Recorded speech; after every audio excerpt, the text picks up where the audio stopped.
Welcome back to the Real News Network. I'm Paul Jay in Washington. And in Washington on Wednesday, President Obama removed General Stanley McChrystal as America's top commander in Afghanistan, and in his place appointed General David Petraeus. Today I accepted General Stanley McChrystal's resignation as commander of the International Security Assistance Force in Afghanistan. I did so with considerable regret, but also with certainty that it is the right thing for our mission in Afghanistan, for our military, and for our country.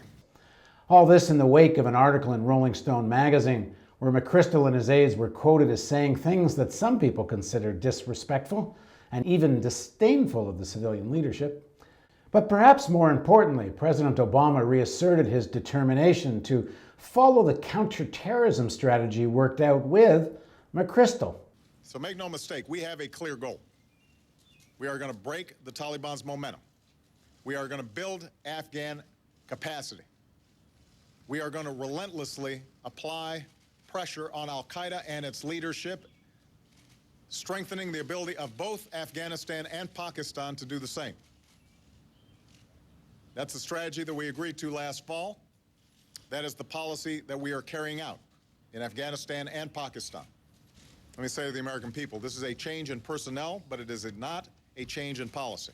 Joining us now to discuss the McChrystal affair, I guess we could call it, is Colonel Lawrence Wilkerson. He was Colin Powell's former chief of staff under the Bush administration. He now teaches national security policy in Washington. Thanks for joining us, Larry. Thanks for having me, Paul.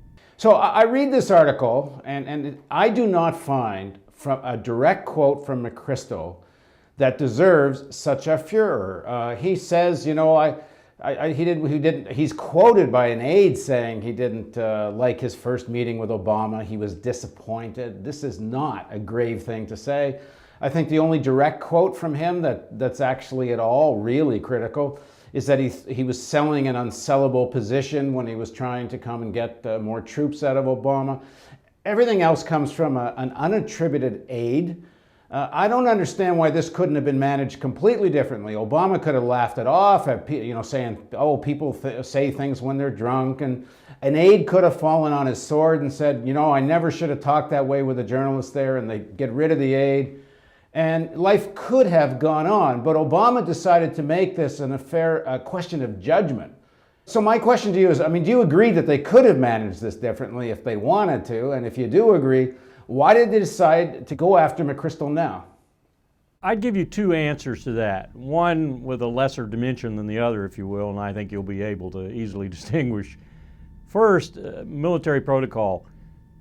It bespeaks, the whole article bespeaks a command environment, a leadership environment that is inimical to the prosecution of the president's policy and avowed strategy in Afghanistan, which I don't care what anyone says about public utterances, is really to get out and do the best we can in the process of getting out, not to put too fine a point on it. So it bespeaks a bad leadership environment. Imagine, if you will, how the troops are going to feel in Afghanistan after they read this article and they understand that they're there. And I'm not talking about the colonels and lieutenant colonels and so forth, the majors. I'm talking about the grunts, the Marines and the soldiers who are actually prosecuting this war. When they understand that their commander in Kabul, their ultimate commander, feels that the leadership above him is incompetent, Jones, Biden, and the president himself.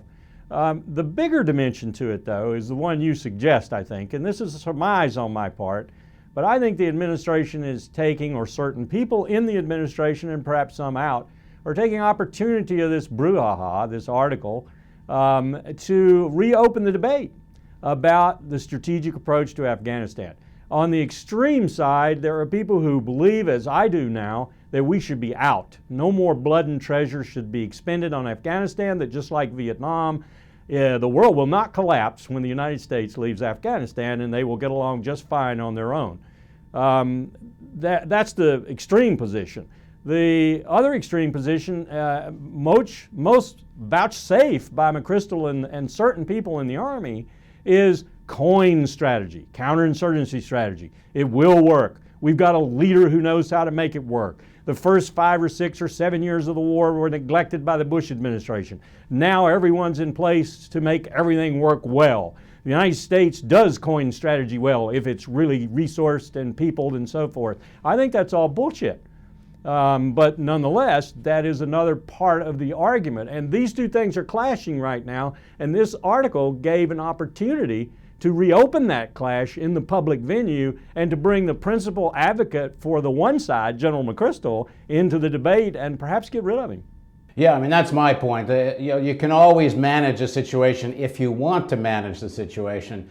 I mean, I can just imagine something similar having happened in Iraq. I wonder if there's ever been a war where generals don't gripe about the civilian leadership. And certainly the horrible leadership culture you described there, it's not like the Obama administration found out about that by reading Rolling Stone. They knew that the day before the article came out. So this is all an opportunity to create a crisis for something. But there's two levels of the real, I think, question strategically. Let me go with the lower level first. You can't have quote-unquote coin counterinsurgency policy if you believe the policy that's supposed to be based on getting some level of civilian support. And in Afghanistan, you can't do that in alliance with warlords. The people hate the warlords as much as they hate the Taliban. When I was there in the spring of 2002, the venom that people had was for the U.S. having brought back all these war criminals back to power, who's more or less represented by Karzai. And paying them major sums of money in the hundreds of millions of dollars in order to keep them off their backs, logistically and otherwise. So a new strategy has got to be a fundamental new strategy, which means you can't ally with warlords, which is the pillar of U.S. policy right back to just after 9/11, when the Bush administration was handing out suitcases of cash to these guys to go try to get them to fight the Taliban.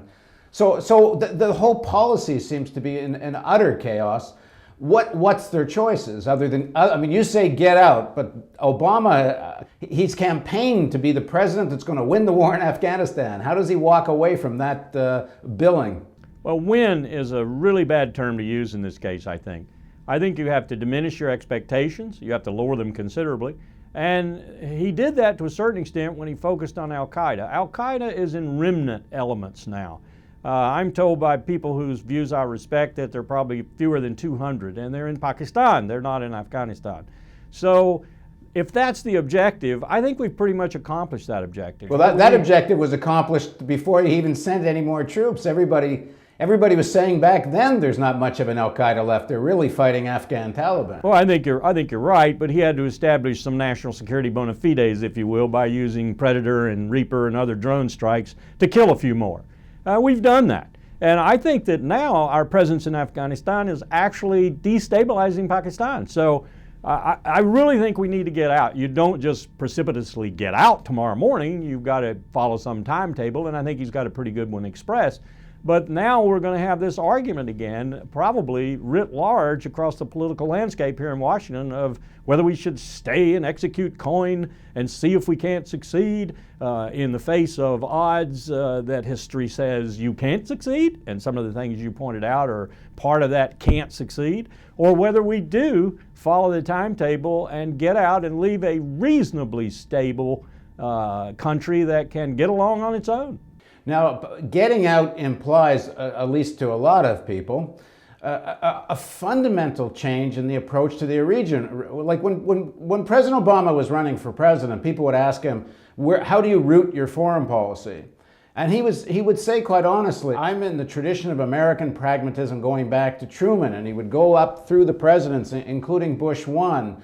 But that all implies an outlook. If you go back to Brzezinski, who at least used to be one of his advisors, I'm not sure he still is, but the idea that the United States, if it's going to maintain its position numero uno in the world, has to be dominant in Eurasia. And you can't walk from Afghanistan and allow that to be the sort of beginning of a walk away and a handing over, and I'm talking in these people's minds, not mine, Afghanistan and the region to China and Russia. So you gotta make a stand in Afghanistan. That's the argument. And doesn't Obama have to give up on that fundamental outlook if he's going to get out? I think that fundamental outlook is flawed. China and India and other countries with an interest in Afghanistan are going to have that interest whether we're there or not. And we can manage whatever might be inimical to our own interest vis-a-vis them from afar, over the horizon, we like to say in the military. if we don't get our economic house in order, if we don't get our physical condition in order over the next decade or so, we can forget being el numero uno. We're not even going to be el numero third, fourth, or fifth. So it's far more important to stanch this flow of treasure and blood, get home, get ourselves into some kind of economic shape again, and maintain the military force on the seas and in the airs and on land if necessary, that's necessary to manage what is becoming a very different empire from the Cold War years. And you don't do that being mired in two theaters of war going after some terrorists who present no existential threat to your nation. What do you make of the proposal some people have made that this idea that the United States has to be the dominant power in Eurasia versus a regional solution to the problem of Afghanistan? Most of these countries, if not all, maybe even Pakistan, which is I think split on the question, but certainly Russia, China, India, and much of Pakistan does not want to see extremists come to power in Afghanistan again. All the countries have somewhat, of course there's differences and rivalry, but why not some kind of regional solution instead of the United States as the arbiter of all this? And I'm using Brzezinskian term, the arbiter of things in Eurasia. I'm of a similar mind with your own. I really worried that we had the diplomatic talent left to do this sort of thing because we seem to have sort of lost it. But it would require some exquisite diplomacy on our part and on the part of our NATO allies and others too. But a regional solution to the problem, which would bring in Iran, oh my God, the bête noire of the United States right now, which would bring in Turkey, would bring in Israel even, would bring in the whole Middle East situation, as it were. That kind of solution is the only way you get a long-term, livable with, manageable situation in that region of the world. We've got Kyrgyzstan in turmoil now. We've got China mucking in everything throughout the stands. We've got China looming as a power in the future we may have to confront conventionally. This is all a dynamic that we're not dealing with very well right now. And one of the reasons is our myopia caused by our fixation on two small areas, Iran and Afghanistan, who happen to be, of course, part of that region. So, Larry, how do you think the media is doing covering this story? It seems to me they're just all buying into the somewhat orchestrated soap opera. As badly as the media seems to do on issues like this every day in this country these days. I saw one really balanced piece in the some 90 to 100, I guess, that I've looked at or read thoroughly over the last 48 hours by McClatchy.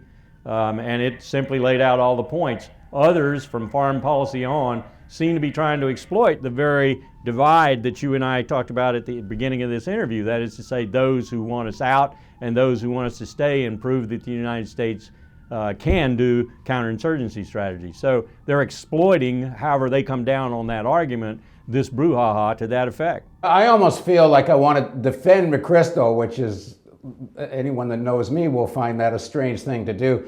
I just think if they wanted to go after McChrystal, go after the policy. This article on the face of it itself doesn't deserve this kind of attention. But I agree. I remember what Secretary of Defense George Marshall said right after Truman had fired MacArthur in Korea. And they were poignant words, especially if you understand Marshall's character.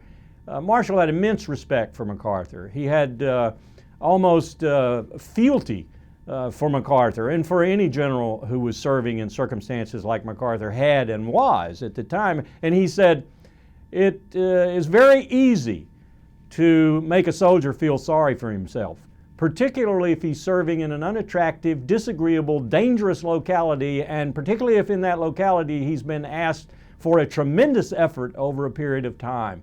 There's some resonance in those remarks to General McChrystal's position too, and I, like you, find myself defending him at times. I mean, if what's in that article is all McChrystal said over almost 2 months where he was supposedly speaking pretty freely, boy, he didn't say that much.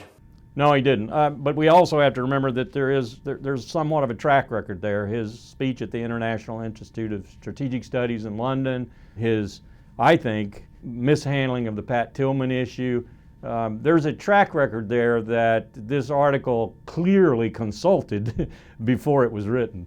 Yeah, that's actually part of the point. I mean, if you're going to take the guy on, he could have been taken on when he made really public, important refutations of policy. Thanks very much for joining us, Larry, and thank you for joining us on the Real News Network.